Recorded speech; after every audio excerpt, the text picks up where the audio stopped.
Good morning, everybody. It's so nice to be Friday. It feels like fall out there. First off, I'm Misha, and we're going to talk about GLP-1s this morning. There's so much information out there, and I've heard some information, and so I just wanted to do a little research, come on and talk about it, and hopefully help you guys get some clarity about this thing called GLP-1 agonists. You know, the drugs Mounjaro, Trulicity, Ozempic, all of that stuff. There's a lot of people on all these platforms that, especially on TikTok, that are proponents, meaning they're for these GLP-1s as drugs. And then there's people like me who are like, yeah, no, not such a good idea. But we're going to break down what the reality of the actions of GLP-1 in really simple form. I'm not going to get into big scientific debates and all this stuff. We're just going to talk about in reality for you and I, what are GLP-1s doing in the body so that we can understand better all the hype around the medications and maybe get to the point where we're talking about a more natural solution that's not causing all the side effects. So let's dive in a little bit this morning. Good morning. Welcome in, everybody. Mama Mia, breakfast, lunch, and dinner. That's a cool name. That's how I feel today. It's a 12-hour, I'm on a 36 and 12 every other day fast for this month. So yesterday was a fasting day. And today is an eating day. So I get to do three. I get to do breakfast, lunch, and dinner today. Yay. Okay, but so we have a comment that said, I never had a wrinkle till I took Ozempic. We're going to talk about why that's happening in just a little bit. So hang out with me. You guys, what I want you to know this morning too is I love that you're here with me live, but I get it. You can't always be on my live for an hour as I talk through all this stuff. So here's the thing. These lives are all housed in YouTube. So I go live on YouTube simultaneously. All the information is always on YouTube. Just go to Brilliant Health with Misha and follow up if you can't sit through the whole thing this morning. I appreciate that. Okay, so welcome in Nimco, Doleboy, Letty. Look at, all right, let's talk about GLP-1s. Let's talk about why this is important. First off, I want to talk about insulin resistance, because in the end, what the GLP-1 drugs are doing is helping you address insulin resistance. So they've used GLP-1s for a number of different issues, and sometimes in very micro doses, they've given them to people for heart conditions. So what doctors are saying is in those micro doses, it can be actually really healthy for your heart. But what we've done is on a scale of 1 to 10, that microdose may be like a 1. These doses that we're getting now are well beyond 11. So it's increasing the GLP-1 so much that it's just not natural for the body to deal with. And that's part of the problem. But let's go back to insulin resistance. So these drugs started addressing insulin resistance as they started increasing the doses. And we're going to talk about that. Insulin resistance, diabetes, understand are the same things. So when we eat food, it converts into energy called glucose. That rising glucose in our bloodstream tells our body that we need a hormone called insulin to carry that energy to the cells. Every cell in the human body has a receptor on it that allows insulin to come knock on that door. Think of it like a lock and key. Turn the key, open the door, and let the energy in. It's not the insulin that we're trying to get in. It's the energy that we're trying to pass off. But when we're eating constantly, when we're eating every 2 hours, when we're eating food that's been stripped of things like fibers and enzymes, that glucose level is continually spiked, and it spiked so high that we have this high level of insulin all the time. Now the body starts to say, whoa, you were helpful once, but now you're annoying. And so a lot of the cells are like, I'm not dealing with you. There's a number of reasons they do that. Some are self-preservation, but they don't take in as much insulin as they should, meaning those cells are not getting in energy and are probably instead filling up with things like inflammation and oxidation. Then some cells are going to just mind their business. They're going to take in insulin when they need it, and they're going to not take it when they don't need it. Fine, right? Normal functioning cells. Some cells are going to take in way too much insulin because they're we're going to see them as greedy. There's a number of cells that are kind of greedy in the body, and that's what happens with skin cells. They're taking in too much insulin. The skin discoloration you have on your body, that's too much insulin. Some of the arterial effects that are causing you to have high blood pressure have to do with increased insulin uptake in certain cells. So insulin resistance is not just about the body really shutting off to insulin. There's a whole variety of things. But overall, the overarching concept is that insulin is not working properly in our body. It's a metabolic malfunction. Metabolism is how our body ingests and utilizes energy. So, insulin resistance is behind the scenes continually down regulating our metabolism because we're increasing insulin too much. That's kind of complicated. People are like, but I'm not diabetic. Okay, well, you can have a high level of insulin and not have it show up as A1C problems or as lipid problems that are the normal triggers doctors are looking for to say, hey, you're pre diabetic or diabetic. This can be happening in your cells for 10, 20 years before you ever tip over the scale into diabetes.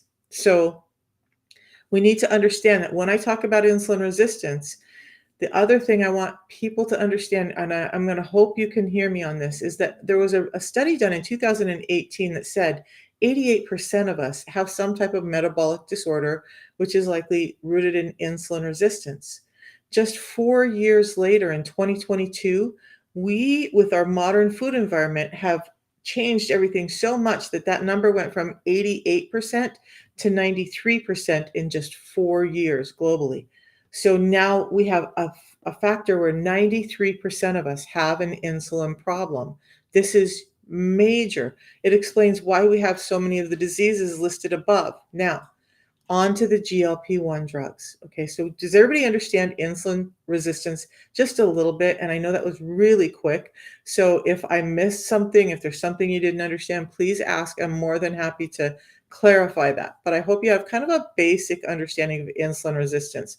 We're eating too much, too often, foods that turn into glucose too quickly, spiking our insulin, downline causing insulin resistance and cellular malfunction. That's insulin resistance. Now, GLP-1 drugs. So let's start with GLP-1 drugs. They're an agonist, meaning they're wanting to make it work more.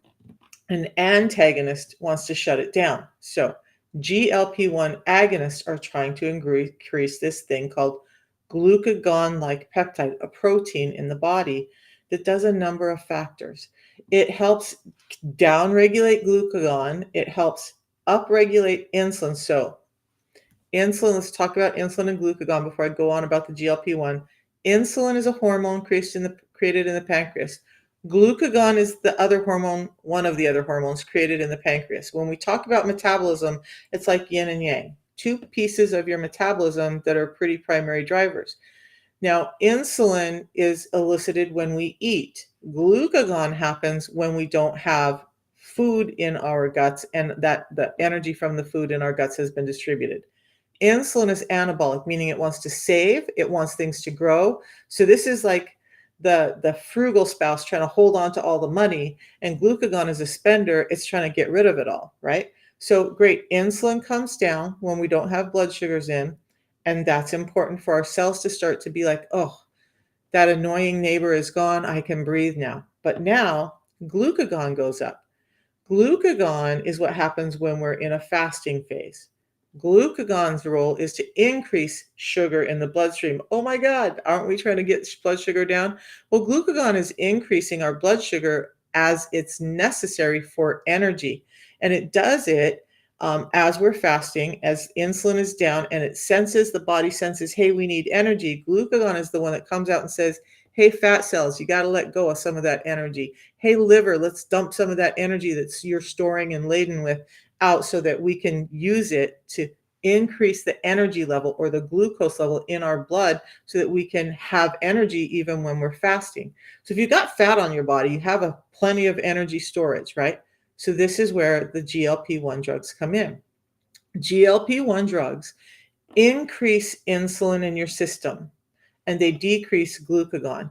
Part of why they're working so well for these disorders and concerns is that they're decreasing glucagon, releasing more sugar into the stream. They're increasing insulin, hoping to help the insulin deliver the sugar that's out there. But understand, once we've hit insulin resistance, Your cells are already resistant to something, and now we're trying to increase that something, but decrease the something else. So that's one issue with it. So the other thing, and what really sparked this was because I had somebody the other day, I was listening to them and they said, yeah, Dr. Bickman said that Dr. Bickman being, oof, I have too many books on my table again. Dr. Bickman being the man who wrote this book, one of the top metabolic scientists in the world, said that glucagon like peptide is increased in your system by 35 to 40% with GLP-1 drugs. And that the drink that I drink, Unamate, increases it by 70%. And my little scientific brain is going, what's going on here? Because I know that GLP-1s create more glucagon or more GLP-1 in our drug, in our bodies. For God's sakes, can I say this right? It increases the GLP-1 in our bodies. But so let's break that down. It's true. I thought it wasn't true because I did a bunch of research. Like I just don't know if I can stomach this. So the caveat is this: the GLP-1 drugs can increase your own natural production of GLP-1 by 35%. Okay, that's pretty good. Unamate increases it by 70%.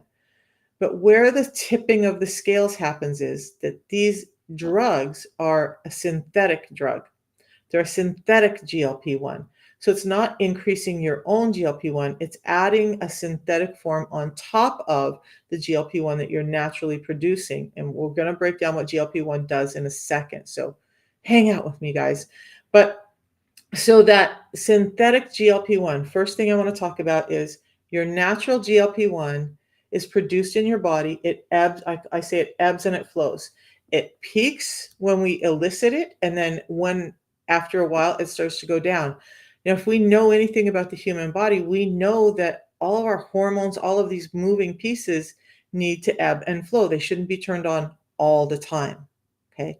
So that's our natural GLP-1 with those GLP-1 agonist drugs, Mounjaro, Trulicity, tirzepatide, etc. So first off, that just reminded me, when we're talking about these drugs, they're going to end in a tide, right? Tirzepatide, semaglutide, all of those type of drugs, and I'm not going to name all of them, but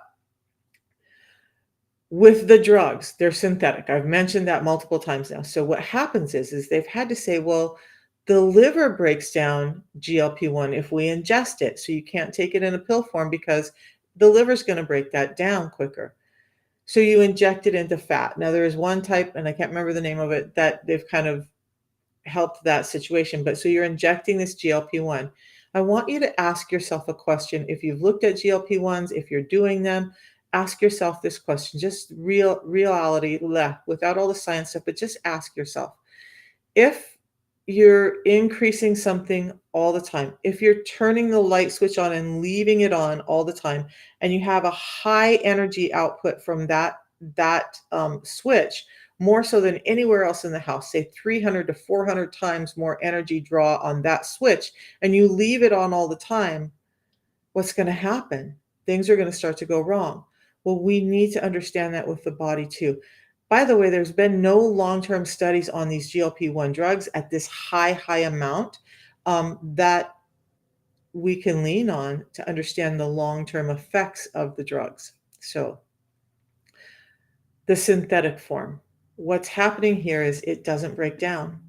So now you have this steady stream of glucagon-like peptide in your body. Some of it you're natural, some of it very synthetic. And the problem with the synthetic is that it's made to not break down.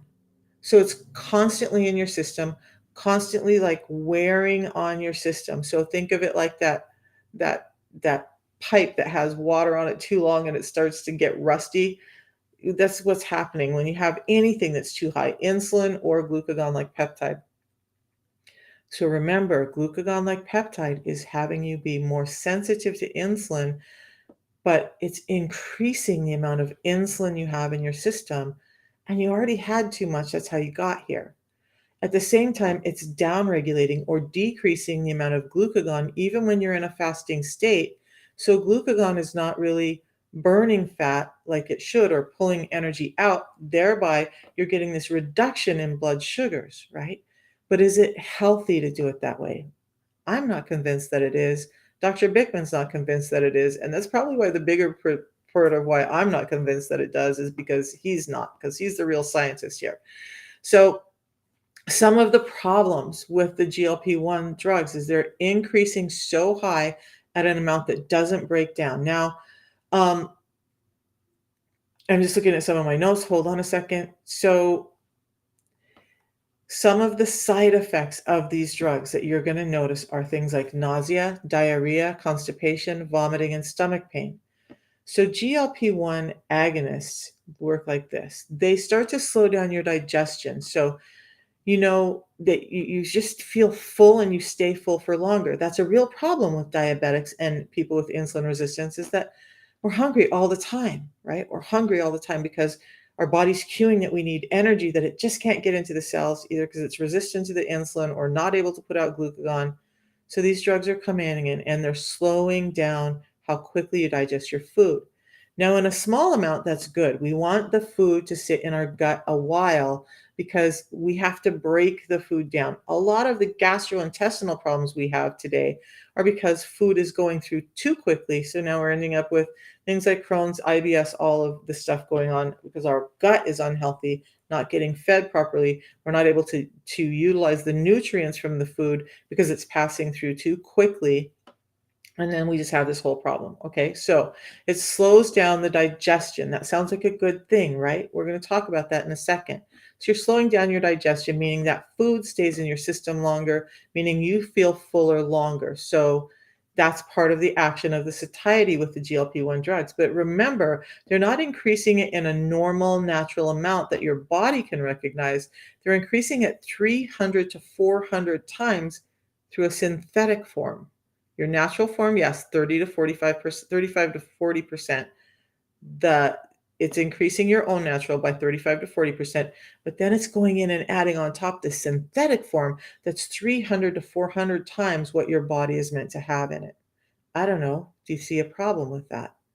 Many doctors are starting to say, hey, these drugs are great in micro doses, not so much so good in these huge doses that we're giving people. A lot of doctors are talking about how they're scared about the prevalence of us doing this and the long-term effects to the people taking them. We've already seen people with thyroid diseases, pancreas is shutting down, and a number of other issues throughout the body because of the high levels of this GLP-1 in their body all the time. So, slowing digestion sounds like a great thing, and it is for the most part. Okay. But we're going to talk about the fact that with the GLP-1 drugs, it's in that high amount, not only is it slowing down, in many people, it's actually stopping the food in the gut. This is a big reason why they feel full. But here's what happens. You have this mass, this bolus of food sitting around in your gut and in your intestines. And what's happening is the gut and the intestines are being kind of numbed a little. So they don't move as hard. They don't move as quickly, and that food sits there longer. Okay, interesting situation. We want a little bit of that, but we don't want a tremendous amount of it because now that food sits there and it rots. So people on Ozempic, tirzepatide, semaglutide, all of those things start to have these nasty acidy burps. It's because the gut is not moving food along and it's sitting in their gut rotting. I talk about gut health all the time because it's part of what is causing us to be insulin resistant is this negative gut microbiome. But when we have the gut health so off because you have this mass of rotting food, you're starting to cause more inflammation in the body. That's a danger to me.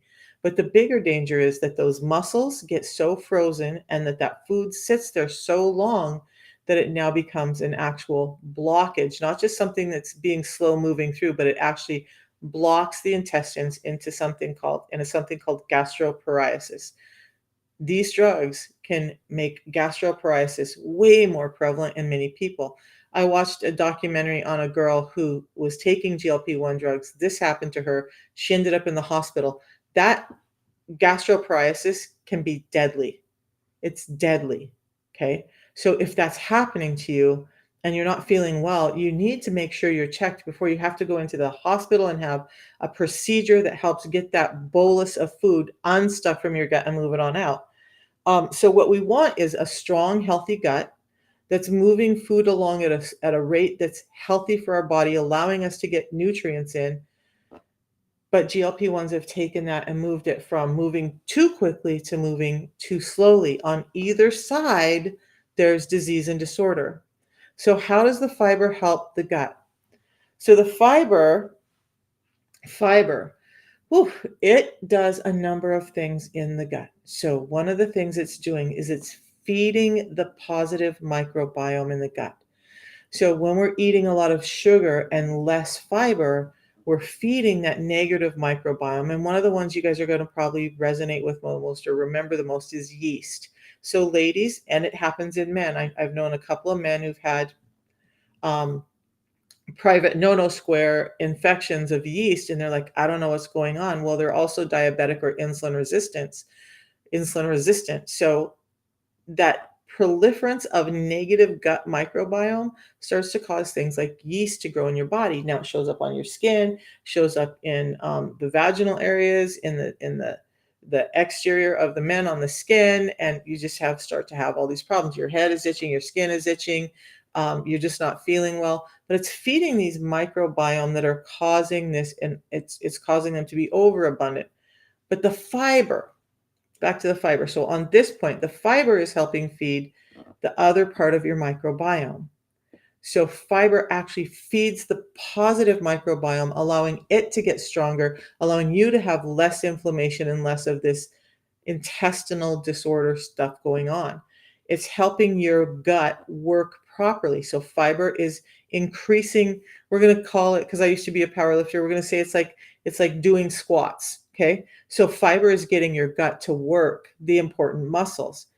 But fiber is also slowing down how quickly that food moves through while allowing the gut to work harder to move like it's supposed to move this food on through in a manner that we can then absorb the nutrients and get the best out of our already imperfect food.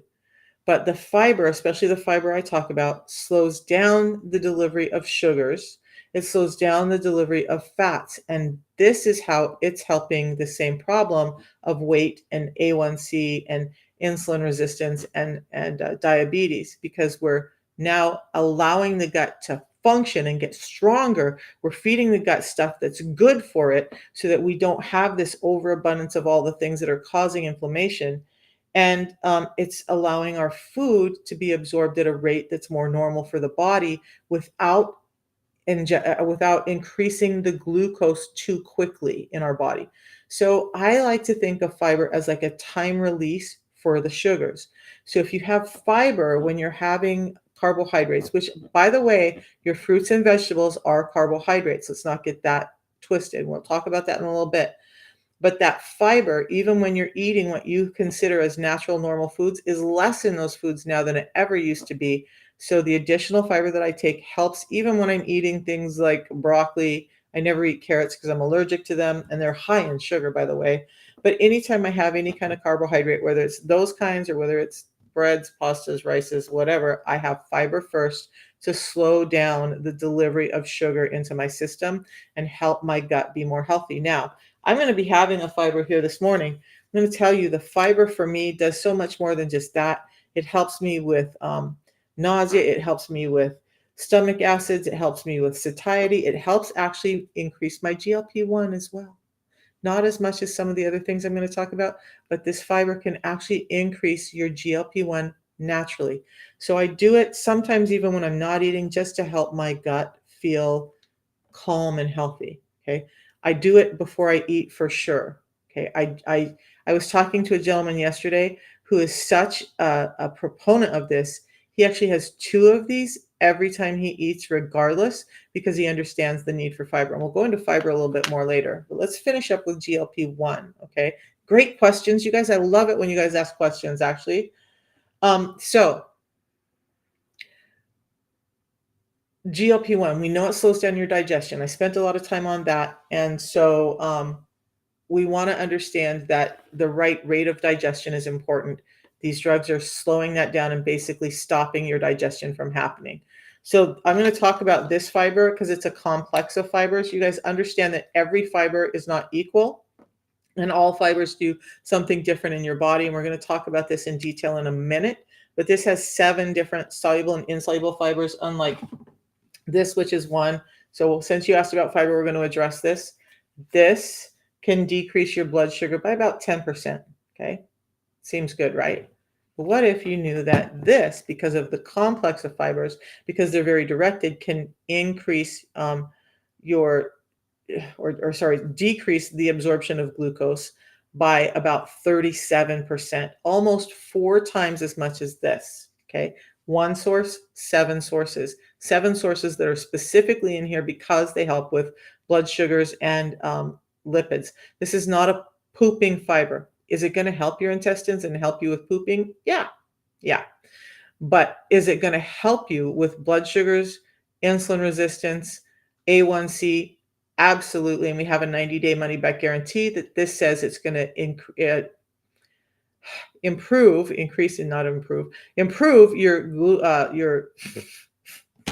improve your A1C, where this doesn't have a guarantee. So which one would you do, right?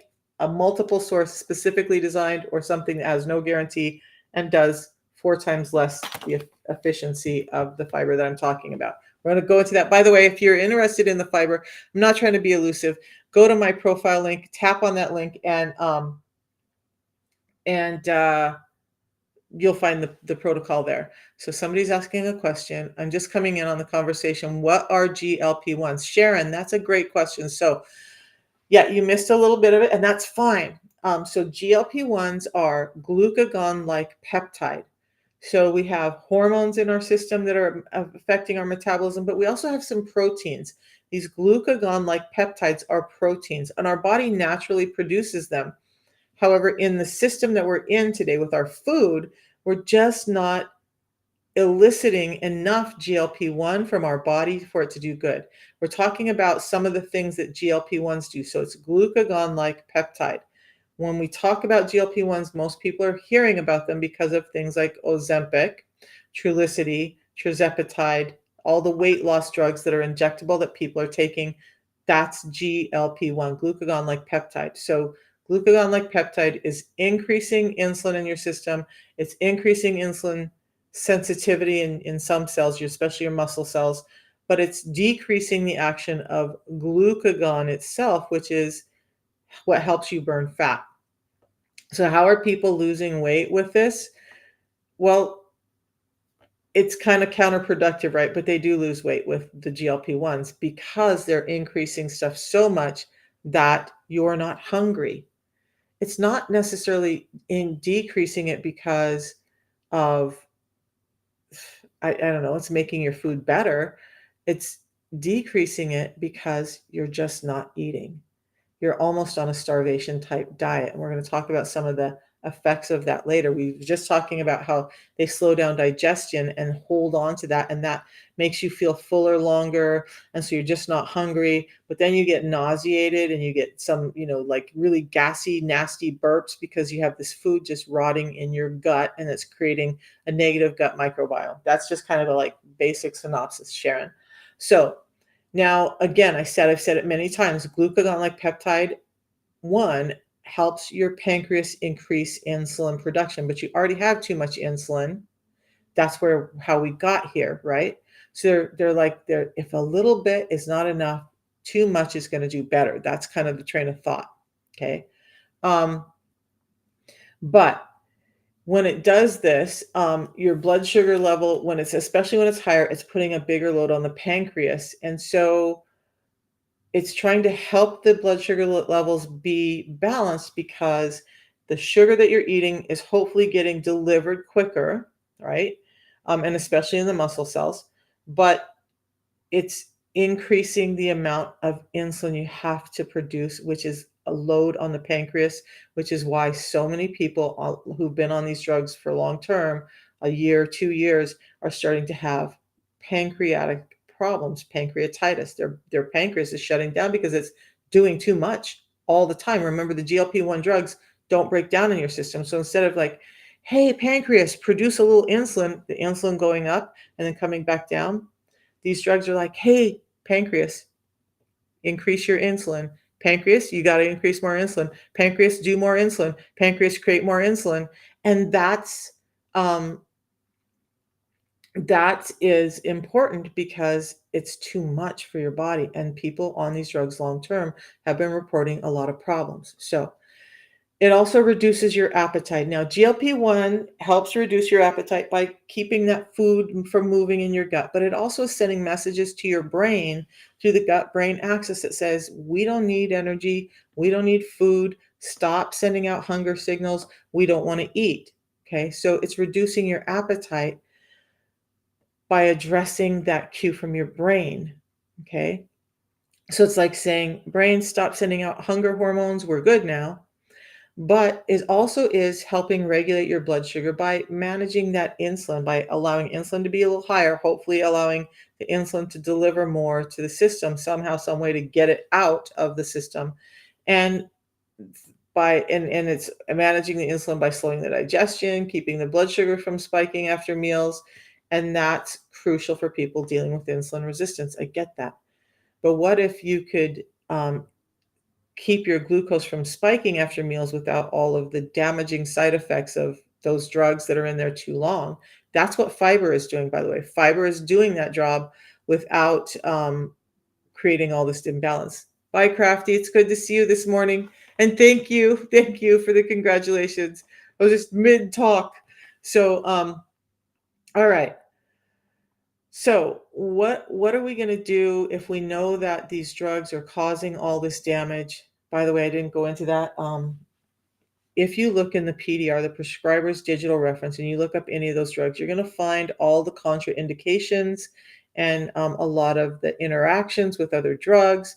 You're going to find cases where you shouldn't be taking it. And I'm shocked at when I talk to people that they're like, well, I'm having oh gosh, I can't remember what problems the person was telling me the other day that they were having, but they're all in the PDR as a contraindication, meaning you shouldn't be on this drug. But the doctor's like, yeah, we got to get rid of the weight. We're going to give you the drug. I don't care that this says because you have a liver problem or you have this problem, you shouldn't be taking it. And they just give it to you anyway. Well, that's kind of like, I would consider that, I'm going to say a big word that could get me in trouble. I would consider that malpractice if a doctor is just like shoving off a drug that they know, or maybe they haven't read the interactions and they're just overwhelmed. I've worked in many doctors' offices and they do get overwhelmed by all of this information. Some are really good about doing the research and some just trust what the drug reps tell them. Uh, so hydrangea mom, fiber eventually cleanse the liver to facilitate insulin resistance, to help increase insulin sensitivity. Yes, it can when combined with eating in the right manner, which we're going to talk about that. And we're going to talk about doing some intermittent fasting. So to cleanse the liver, you need to get into a fasting state. Your liver has these glycogen stores there, which are really just little packages of molecules of glucose packaged together. Now it goes from glucose to glycogen, gets stored in the liver. The liver is holding it there for quick breakdown into energy later, because breaking down fat from other places in the body takes a lot longer. So a quick release of energy when you're in a fasting state is going to come from cleaning out your liver. Fasting and fiber are fantastic for your liver. I wish the liver started with an F too, but okay. So fiber combined with fasting can eventually help cleanse your liver and get rid of all that excess fat and toxin in your liver. So there's a short answer to that. Okay. So all of that to be said, just be aware that this glucagon-like peptide that you're injecting is injectable because your liver doesn't want to keep it around too long. It will break it down, and it stays in your body at too high of an amount too long. Yes, it's increasing your own natural glucagon-like peptide by about 35%, but the error is in the synthetic form that's 300 to 400% higher than your body should be doing, and it's holding it at that level steady. Okay. So I don't know. Again, this is a workout analogy, but, or maybe, I don't know. Well, I'll just say at wall squats. Have you ever done the thing where you sat your back against the wall and they used to call them 90-90s? So your calves are straight, your legs are straight, you're back up against the wall and you're doing these 90-90 squats for like 60 seconds. And you're like, 60 seconds, I can do this. Go try it. You do it for 30 seconds and your legs are shaking. You're like, "Oh my God, are we there yet?" That's kind of what the body feels like when it has something at that high a level all the time. It can only sustain that so long, and then things are going to get tired and start to break down. And we see this a lot with people who've been on these drugs long term. Now, I talked about the documentary where the gal was talking about how she ended up in the hospital with gastroparesis, almost died from it, said, "Wow, I need to get off of these drugs. I need to stay off of them." But her weight started coming back, right? Because she wasn't on the drug any longer. Her weight was coming back because the drug was never the issue. It's the lifestyle and the food that's the issue. And we're going to address that in a second. So then she was like, "Oh, I hate to admit it, but as weight started coming back on, because nobody told her what the real problem was, she didn't like herself anymore. So she went back on the drugs, ended up in the hospital again, and was like, what in the hell am I doing to my body just to be thin?"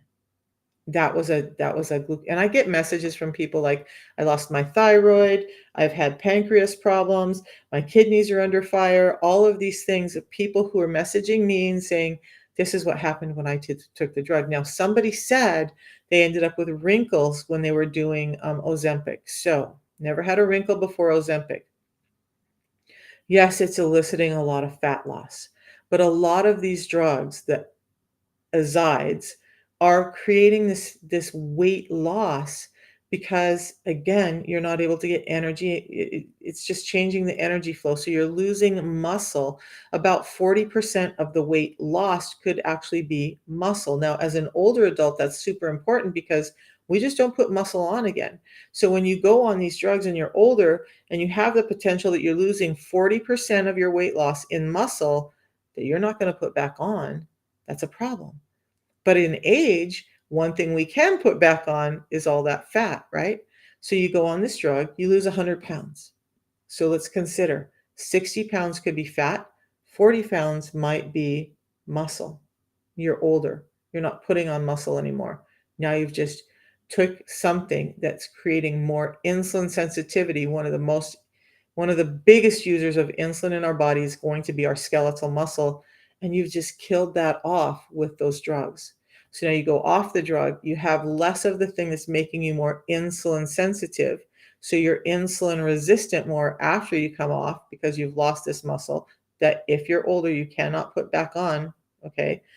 So people are gaining the weight back.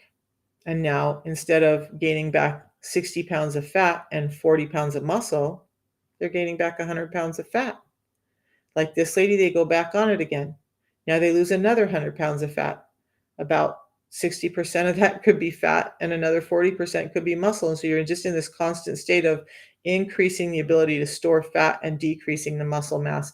And that increases your insulin resistance. So long term, the drugs, there's been no studies, and I'm not a proponent of them. This is my opinion based on some science that I've spent a lot of time researching after I heard some of these claims, and I'm still working through some of it myself, but that's the problem.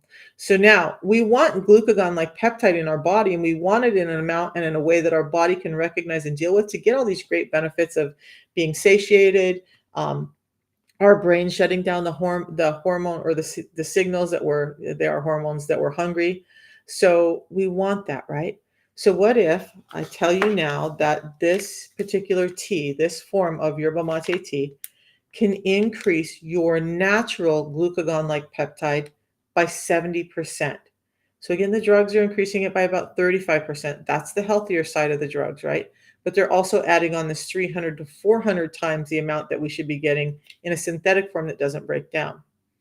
So in all the insanity, let's find center, let's find sanity. That means for me that I want this. When I drink this tea, I'm increasing my own glucagon-like peptide 1 by about 70% in my body. Now remember, this form is going to ebb and flow as the body needs it. So this is why we're doing 2 teas a day, because I drink one in the morning. I get that great satiety form. I get that insulin sensitivity increase. I'm getting all of that in a fasting state, and this doesn't break my fast. I have this on the fasting days, by the way, and my ketones stay in range, which means I'm in a fasted state. Now, and I talked to Dr. Bickman about this and why they're working in a fast. So we're going to talk about that. But the tea, again, it's all in my profile link, and I'll get there in a minute. But the tea, it's going to increase your GLP-1 by up to 70%, which is amazing. You're satiated, you're not eating as much, which is important. So I don't like calories in, calories out, but there is some efficacy to that. And I think that's the problem, is that people think I just don't believe in it at all. I do, but I do believe in it when we're talking about the hormones behind the rest of the mechanisms.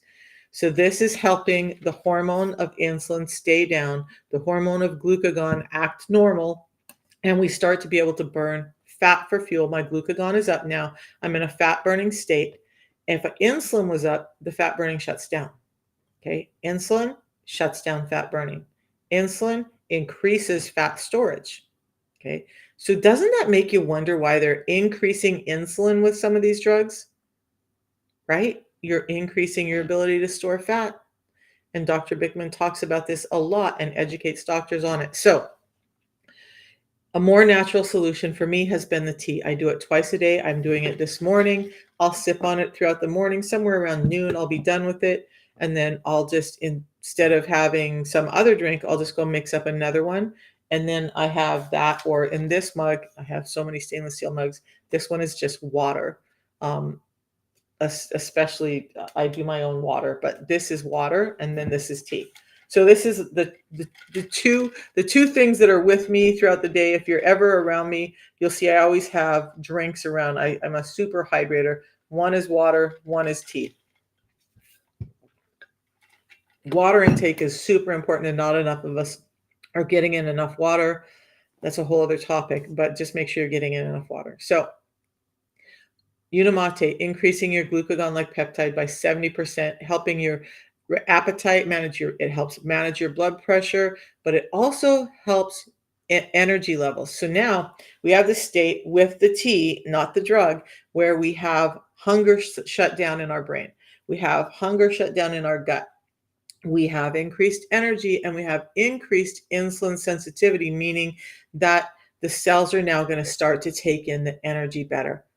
The fasting that I'm doing helps increase all of these mechanisms. I talked about fasting a little bit the other day. We can talk about it another day, but it also has not got all the side effects that the drugs have.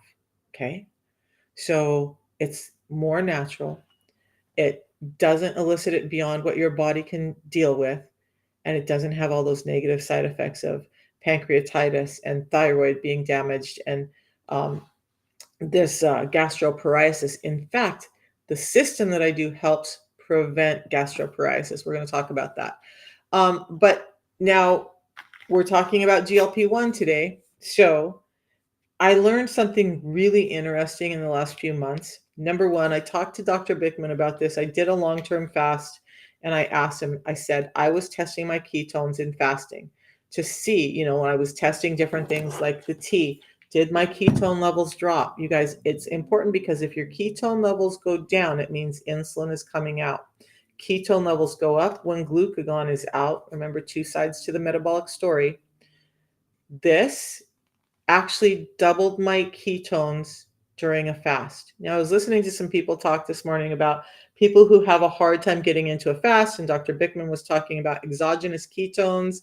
And he said, maybe in some instances when somebody's super insulin resistant and they're having a hard time getting their ketone levels to that 0.5 or higher, and they're just struggling, right? That he could then maybe see those exogenous ketones. So you're going to think about things like Prove It ketones in that instance, but he doesn't believe in them long term, just daily, day in, day out. We produce our own ketones if we're feeding our body correctly. This increased my ketones by double one day, and then another day it wasn't quite double, but it increased my ketones in a fast. So Dr. Bickman and I had this talk about it, saying, okay, why? And what he told me is this, and then they've been talking about it more now, that this, by feeding your gut microbiome, all the stuff that's making you healthy in the gut, they eat that fiber in there. They create something called short chain fatty acids. Those short chain fatty acids help us cue ketones, which are little messengers saying we're in fat burning mode. This actually increases my ketones in a fast. But the other side of it that I did not know until recently is this also can increase your own GLP-1, the thing that's giving you satiety both in the brain and in the gut. Not to the extent that Unamate does, but it does help increase your GLP-1 naturally. So I have two that are increasing my GLP-1 up to 70%, and then I have actually more than two of this a day generally as well. This is helping with my GLP-1. So all day I'm helping my body produce its own natural GLP-1, and that is part of how I lost 55 pounds, right? But it's also how I started getting healthier, more insulin sensitive, stopping the eyesight damage and the bleeding teeth and gums, and I lost my gallbladder to insulin resistance. I lost 3 joints, a knee and 2 hips, to insulin resistance. All of that's been stopped. But more importantly, my hypertension got reversed by doing this system as opposed to all the drugs that the doctors were giving me that weren't helping. So that was a lot about GLP-1s. That was almost an hour, you guys. So just understand that there is a natural solution to this problem that's not going to land you in the hospital with a bolus of food stuck in your gut that's rotting and making you sick. It's not going to land you in the hospital because you have an overworked pancreas. It's not going to cause all of those problems. It's actually going to start to create health in your body. So what is it? The tea is stevia, yerba mate in a highly concentrated form, giving us 375 times more of certain beneficial components, chlorogenic acids, than a standard yerba mate tea. The chlorogenic acids are what's stimulating that GLP response. So 35% or 375 times more than a normal yerba mate tea. But it's also been purified so that it doesn't have all the pesticides and toxins that you're going to find in other products, right? That's one of the key points for me, because one of the problems with our weight and with our health is cellular inflammation. The toxins we're getting through those pesticides are causing that and causing you to be more insulin resistant. The seed oils of omega 6s are toxins and they create more insulin resistance. So this is helping me remove all of that in a healthy way that's just real food, gluten-free, halal, no meat products, all plant products. So vegans can do it, carnivores can do it. People with religious concerns, we can all utilize the system. We have babies under a year old who are drinking sips of the tea and the fiber. They're starting them out early. And we have toddlers who are doing the system. We have people over 80 years old doing the system because it's good for people of all age, because we're just giving you back nutrition into your system that's been stripped out, making you sick. That's why we're doing this. Okay. So if you know that these two both can increase your own natural GLP-1, not give you all the side effects, actually affect your weight and your overall health, that's a better solution. So we talked about this a little bit earlier, that a lot of people write me with GLP-1 experience that, they're like, I wish I would have never. I have one guy who was being encouraged, strong armed by his doctor to do a GLP-1 drug or to have gastric bypass surgery. And thank God he was just diligent in saying, no, I'm not doing that to my body. He was smart enough to know what happens with those drugs. And he was like, you're not putting that in my body. But the doctor was like, well, you're extremely obese. You're over 400 pounds. You need to lose weight. You're going to die if you don't lose this weight. And he's like, I'm going to die if you give me those drugs. His A1C was well over 13. Now his A1C is down in the low sixes, but he's lost 190 pounds without surgery, without medications, just by adding in what the food industry stripped out so that his body could function normally. And he is not only has that changed, but and he didn't talk about it at first, but he does now. So, and I'm not naming him, but he was having testosterone problems and erectile dysfunction problems. Those all went away as he got his insulin under control. His failing eyesight, like mine, got better when he got his insulin under control. His moods got better. He was kind of a crabby teddy bear when I first met him, and now he's a far more joyful teddy bear. But this has done all of that for him along the way. It wasn't just about the weight loss. It wasn't just about getting his A1C down. Both of those happened. But it was about all the other health benefits that happened for him by just doing this natural system. And thank God he refused all those drugs. Now, I was listening to somebody talk about this today. We're not talking about gastric bypass, but I was talking to someone who had, oh yeah, she had a lap band surgery actually, and she had it in place for about 5 years, was thin, was doing all the things because of course she can't eat as much, but it failed and they had to go in and remove it, and immediately she started gaining weight. One of the reasons I love the system is we're helping you understand how to eat and what really your body needs as far as nutrients so that you can stay healthy for a lifetime, not just a short time. Oh, you're so welcome, Emmy. You guys, I thrive. Look, hand up. I'm autistic, research, and this is my comfort zone. Talking with people is not. So you're so welcome. So I have to kind of combine those. I love to do the research. I love to get geeked out on all this stuff if you can't tell. But I think it's important because if you're like me, you kind of want to know instead of just somebody saying, "Hey, take this, hey, do that." You kind of want to know why. And so and I want people to understand the devastating effects of insulin resistance because most people just think it's a diabetes disease, but they don't link in all the other stuff. So thank you.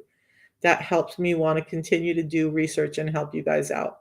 So I'm going to be doing a video, a short form video today on glucagon like peptide 1, and I'm going to reference in some of the work that Dr. Bickman has done and whatnot. Look for that video later today. And there are other ones on the GLP-1 drugs. Just go to the T tab on my profile on TikTok and you'll see a lot of information about the tea and the glucagon like peptide, but I'm going to do a video on how this increases your GLP-1. So we'll get to that later. Does anybody have questions? You guys hung out with me for a long time this morning, and I so appreciate you being here with me.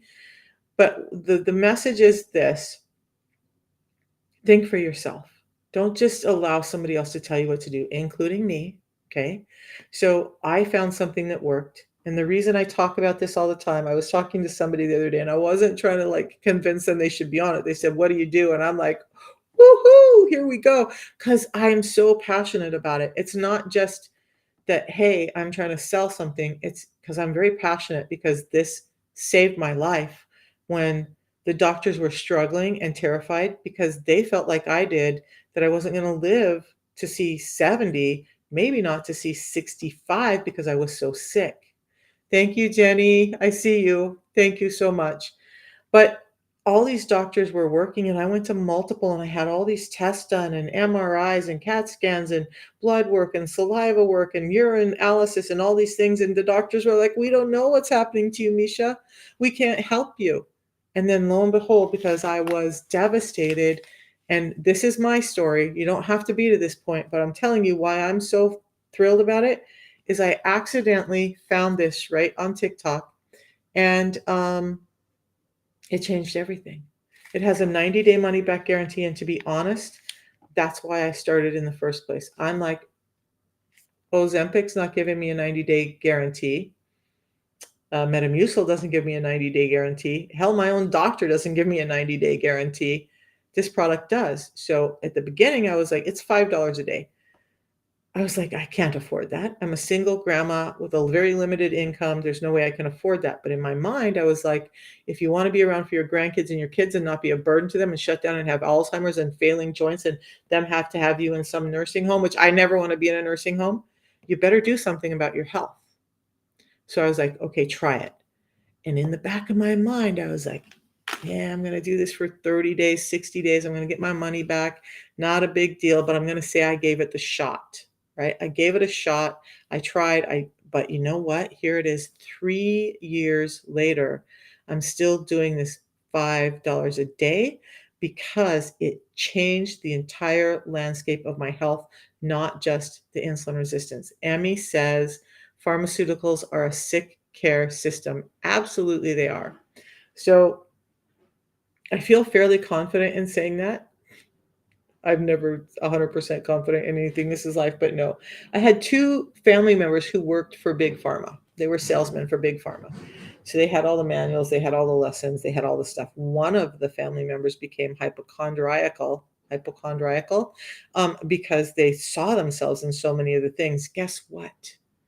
Type 1 diabetic suffering from insulin resistance, he kept seeing himself in all these drugs that he was talking about. And so he became kind of like prescription drug addicted because he's chasing this cure for what was ailing him when all along it was a type 1 diabetic with insulin resistance. Started the program, started feeling better.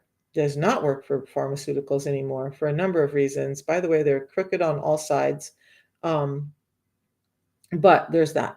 So, yes, pharmaceuticals are a sick care system. You guys understand this. You are not deficient in a GLP-1 drug. You are not deficient in those things. That's not why you got sick. You're deficient in nutrients. That's why you're getting sick. We're deficient in nutrients because pharma and the food industry are the same families. The food industry doesn't care. They're making you sick. Great. You're going to go to my brother over here in pharmaceuticals. In the meantime, I'm going to create food that's less dense in nutrients. Yes, it's engineered that way. That makes you hungrier, that makes you want to crave our food more. So you'll eat more of it. So we sell more. Yeah, you're going to get sick. And then we're just going to send you over here to continue spending your money because we made you sick. What this is doing is putting back in some of the things that they've stripped out. So the tea has antioxidants in it. It has anti-inflammatories in it. It has anti-cancer properties in it. It has some great things called adaptogens, theobromine, mate saponins, chlorogenic acids. Big words you don't need to know. They help your body, but it's increasing a lot of the really good things while increasing energy, mental clarity. There was a wellness study, a short study on this. They gave this to people who had not been drinking it. They gave it to them and said one a day for 30 days. And we're going to just do a simple test. They're now doing a long form study on it because of the short term study. The mental wellness score of the people drinking this for just 30 days, just one a day, not doing all the other changes, their score increased by 70% in 30 days. Okay. So is it just about weight loss? No, this is about your entire health. So it has all those properties, but it also has every vitamin and mineral we need to sustain life. Okay, from vitamin A to zinc, it has all of that in there. Now we've concentrated it, so you're getting a much better dose of those life-sustaining vitamins and minerals than in a natural or a normal yerba mate bagged tea. That's the tea. Hunger, satiety, hunger is shut down, satiety is increased. Your ketones are going up. You have an increased action of GLP-1, you have increased energy, you don't have the jitters and the crashes, you don't have all of that stuff. That's the tea.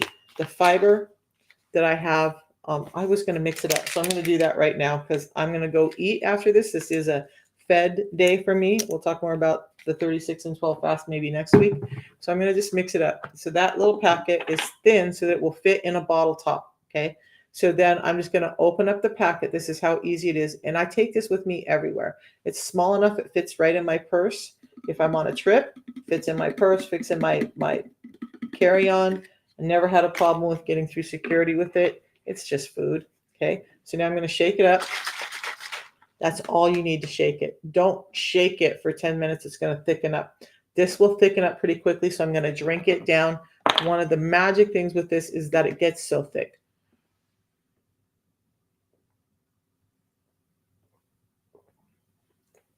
So now drinking that, when I go eat, I'm not going to break my fast with sugar anyway. I'm doing the egg boil, but any carbohydrates that are in the food I eat, this is going to help slow down the delivery of those carbohydrates. It's going to help me feel a little satiated before I eat. By the way, I'm doing 4 boiled eggs in the egg boil recipe. So cream, chicken stock, some spices, yum. But that's my breakfast this morning. This is going to help me with all of the sugar and fat control, but it's also going to start feeding my gut microbiome. It's going to help me feel full. For me, with an acidic stomach, it soothes that stomach for me. And it's feeding that good gut microbiome. So I'm building health. By feeding the good gut microbiome, by the way, you increase your immune system. 70% of your immune cells are held in your gut. And when your gut is inflamed and sick, it's killing off those immune cells. When your gut is healthy, feeding it with fiber, those immune cells are allowed to be housed and act normally. When they start to see an intruder, they're going to go take care of it right away. This is how I was in a household. I was the fifth person in a household where four other people, and we were in close quarters, had COVID, and I didn't get it after a year on the system because my immune system had gotten so much better that I just didn't get it. Crazy. How do four people have it and me not? My immune system got better. I attribute the fiber and the system and the reduced insulin resistance to the great immunity that I have now. That's all. So you're going to go to my profile. You're going to tap on the link there. You're going to order the system. So the system comes with 2 of the tea and 1 of the balance. Now, a normal person just does 1 of these a day before the biggest meal with carbohydrates. But if you've had as many health concerns as I've had, I have it 2 to 3 times a day because now that I understand fiber much better, I understand how important this is. By the way, we're supposed to get in around 30 to 37 grams of fiber a day. I'm going to stop for a second. How much fiber do you guys think that the average person gets in a day? And while you're talking about that, just type a number, how many grams from 0 to 30, we go even 40 or 50. How many grams of fiber do you think the average person gets in a day? And while you're doing that, does it have caffeine? You can't even do coffee. Anna, that's a great question. So yes, it has some naturally occurring caffeine. But people with caffeine sensitivity, I don't know if you have an allergy or caffeine just creates too much of a load for you. What happens with caffeine, especially like from Bang Energy and coffee, is they don't have these adaptogens that I mentioned.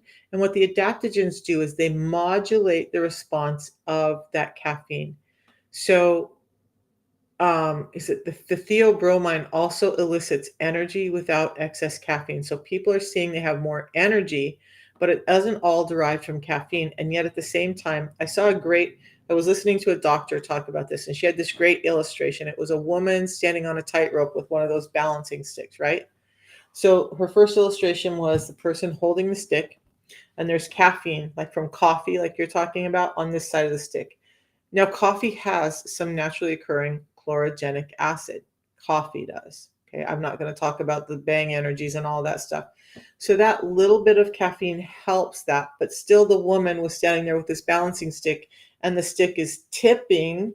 So her energy level and her body systems are tipping because of the caffeine in the coffee.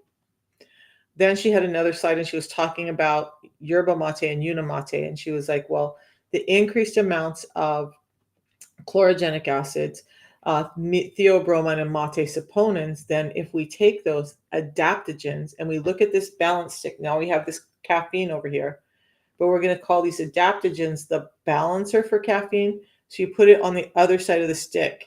So now the weight starts to get balanced and your body is not responding so drastically to caffeine. You're not having the negative side effects. Look, Anna, I had a blood pressure of 180 over 150 every single day for years. It's why I'm having heart problems now that we're healing them. But I wouldn't do caffeine. I wouldn't drink coffee. I wouldn't drink any of those energy drinks. If I had sodas, it was the decaffeinated kind of soda. And so I was terrified when I started this because I'm like, there's caffeine in this. What are you telling me? But I'm like, honestly, this is real thought from my head. I was like, I'm going to die anyway if I don't do it, so try it. But I was terrified the first month that this was going to make my blood pressure go up, that this was going to cause more damage. And actually, my blood pressure is now regulated without any medications. Every morning I wake up, it's around 112 over 70 every single day, and I'm off of 13 medications. So, does it have caffeine? Yeah, it has about 80 to 120 naturally occurring milligrams of caffeine, naturally occurring, but it also has those adaptogens that are helping modulate the effects of the caffeine. So you're not getting the jitters, you're not getting the crashes, you're not getting that damage to your heart. By the way, this has components in it that are healthy for your heart, your healthy heart rate. So hypertension, it's healthy for your heart. And then this also has components that are great for your heart. So much so, and I don't know, Anna, if this is you, but we have a cardiologist who is recommending this to every single one of his patients because he used it himself, realized the efficacy of it, how great it's working for him. Now he recommends it to all of his patients. And yes, because this is in the prescriber's digital reference, you can get a prescription for it. It's not on a formulary, so most insurances are not going to cover it out the gate, but you can buy it, take your receipt, take the prescription from the doctor, turn it into your insurance, and many insurances have been covering at least a portion of it through insurance. So if you have a medical condition and your doctor writes you a prescription for this, you can get it covered. We've also had people using their HSAs to pay for it. There's a lot of medical research behind this, and it's actually, I feel like, what saved my heart. Because I honestly, I hate to say actually because it's like, oh, it's like people saying or like, but it really changed my health. I will say this for me. For me, why I'm so passionate about it is because it saved my life. I might not have been here in a few years. I might have already been incapacitated by now if I had not changed my health. You have to understand 3 years ago, I went from being not 3 years ago, like 6 years ago, I was a world champion. 3 years ago, I hadn't been able to lift because I was getting so sick. I was losing joints. I was losing health. My heart was failing. I lost my gallbladder. My kidneys were having problems. I was diabetic. It was going downhill fast. And all of these doctors that I worked with, that I went to, none of them once talked to me about insulin resistance. None of them once gave me a realistic solution. They just kept piling on medications. It ended up being 13 medications. And I'm not the worst. I dealt with people in clinic who were on far more medications than I ever even could imagine. This helped. That's why I'm so passionate about it. This, I really do feel like it saved my life. That's from the heart statement. So Jenny says, Jenny, I love you so much. I wasn't ignoring you. She says, I started the system for her 45th birthday, the best gift she's ever given herself. She is no longer pre-diabetic. Now, Jenny was just pre-diabetic, right? But she wasn't feeling well and she knew she was not doing well and she invested in herself. And now she has more energy. She sleeps better. She feels and looks younger. In fact, like you can tell it's my face, but I saw a picture of me from 3, 4 years ago before I started the system. Not only was there excess weight, but like actually, you guys, the wrinkles on my forehead, these wrinkles, because I do this all the time, because I'm always an eyebrow lifter, they were worse 3 years ago, and I didn't realize that till I saw the picture. That's crazy. Do I still have wrinkles up here? These are wisdom lines, by the way. These are wisdom lines. Um, but these are so less prominent than they were 3 years ago, and I've lost weight. Normally, you get more wrinkles show up when you remove that fluffy padding underneath. The wrinkles have gone down in my forehead. My face looks different. I look older in the picture 3 years ago than I do now. My hair is growing in. This is the longest my hair has been in my entire life. I could never grow it this long. It's growing long because my cells are getting the health that they need and the components that they need to be healthy. So, how do I have long hair at 60 and it be thicker than it's ever been in my life? Because I got my insulin resistance under control. Because I got my insulin resistance under control and I started focusing on nutrients in my body instead of just eating to eat. So I got a hair in my nose and it's tickling really bad. Okay, Jenny, love you so much. I'm so happy you're here. Right. You always felt drained. Jenny always felt drained no matter how much sleep she got. Now she's been waking up before the alarm goes off instead of the snooze button. The same for me, only you guys, I have ADHD, so sometimes I get like hyper focused on stuff and my brain just doesn't like to shut down. Last night was one of those nights, so I got a little sleep, but I still, even with that, I slept hard. Sometimes, you guys, I sleep so hard now. I had sleep apnea that woke me up 60 times an hour. I thought that was bad. I spoke to someone who was waking up 120 times an hour the other day, but it reversed my sleep apnea in a number of ways. I sleep better. Sometimes I sleep so hard that I'll wake up. Have you guys ever had this happen? You sleep so hard that you forget where you're at. I'm like, am I in a hotel room? Am I at home? Where am I at right now? Because had slept so hard, and when I naturally woke up, I was like, wait, where am I? It's a crazy feeling, but it's a good feeling for somebody who had sleep apnea. It was amazing to have that kind of sleep for the first time in years. Jenny says she loves hearing and seeing other people's testimonies. And I need to do more of that. You guys, I that's where I lack. I hear so many great stories and I need to share them out more so you guys can see all the goodness that's happening. And so why don't I do that right now? Right now. Because I'm on this mode right now of growth and improvement for myself. So one of the growth and improvement things, I'm going to do the thing that is uncomfortable for me. I don't know why it's uncomfortable, but it's a block. So I will start sharing more testimonies. Actually, I was thinking last night, at least every other day, I'll try and share a testimony because it's so important for you to hear that this is working for other people and not just yourself. And as other people share their testimonies and see the things that have helped them, the things that have got better for them, you might recognize something in yourself and be like, oh, this could be what's happened to me. And that's important. And so I feel like, just honestly, I feel like I've been a little bit selfish because I don't share out enough stories. So I'm going to make this commitment right here and now, and I'm going to have to hold to it because I said it online. I'm going to try and share stories at least every other day so you guys can see all the goodness that's happening. Okay. Because there's a lot out there. We have guys who've reversed, not just the one I talked about, but I'm thinking about a teacher who was able to lose weight. His tummy that hung over his belt is no longer hangs over his belt. His erectile dysfunction is gone. His testosterone levels are in normal range for the first time in years. He doesn't have to take testosterone therapy. We have women who've reversed PCOS. We have people who have helped their Alzheimer's. What people don't realize, my kids would be sitting here nodding their head.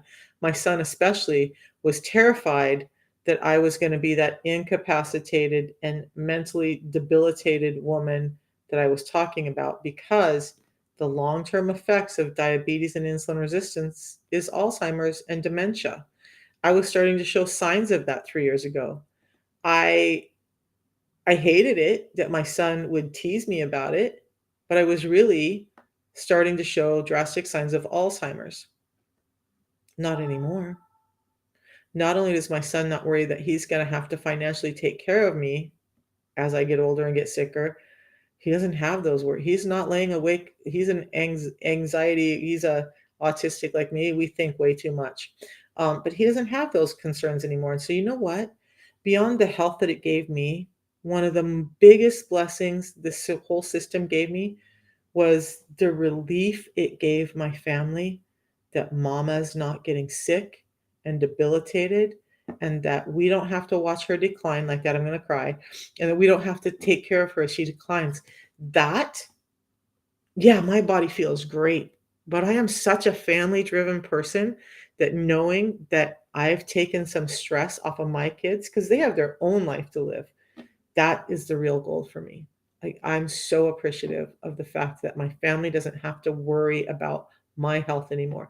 My family doesn't have to watch me hobble and not be able to get off the floor, not be able to play with the grandkids, be wanting to sleep all day. All of the stuff I was going through, they don't have to watch me go through that anymore. And so much so that my daughter does the system. My daughter-in-law does it not quite as much as she should, but there's resistance there for everyone. I have 3 grandkids. My grandson that has the disorder takes the fiber to help with his liposomal disorder. He can't process fats properly, and this actually helps. So I have an ADHD grandson who uses it to help with his ADHD. I have a granddaughter who was once pre-diabetic at 11 years old. She's no longer pre-diabetic. She's lost weight. Her mental clarity is better. She's doing better in school. In fact, she's been recommended. She went from being one of the least performing kids in her class to now, my daughter just went to a conference where they were talking about this advanced class that they chose my granddaughter to be in because she's now excelling in school. So what you got to understand is that insulin resistance is affecting your brain at the same time it's affecting your body. That's why people are seeing these things happen. So from baby to over 80-year-old, we have people doing this and getting health. And you guys understand when I talk about kids, a couple of things are happening. Our kids are more obese today than they've ever been. We're seeing more non-alcoholic fatty liver in kids than we've ever seen. We're seeing more diabetes, prediabetes, PCOS in young kids than ever. And when we talk about that and hormonal imbalances, our kids are going through puberty way too quickly. Their bodies are changing too quickly. Their brain hasn't caught up. And this is, in my opinion, why we have so much confusion in our children about their identities, because their bodies don't match. Their body development doesn't match their brain development, and it's confusing for a child whose brain has not yet um, completed its growth. So, is this important for kids? If you want a healthy, well-adjusted child who's not battling weight, who's not, battling depression and anxiety, yeah, you might want to let them try it. It's just real food, you guys. So, enough of that today. I could talk all day just about this, but I got to get to work and get some videos done and answer some calls. We'll see you guys again Monday. Maybe I'll do more talk. I know I've been saying this, so maybe we'll talk more about fiber, because although we've switched to doing 2 of the tea a day and 1 fiber because of all the magnificent product. All the You guys, I need to go take my tea. This helps all across the board with satiety, with mental health, with all of that. This helps with the blood sugar regulation. So this is what's changing lives around the world without adding in all the weird stuff that's causing body breakdown. It's real food. Okay. About this system 20 years ago, Jenny, yeah, you're going to keep me talking. Keep me talking. It's okay.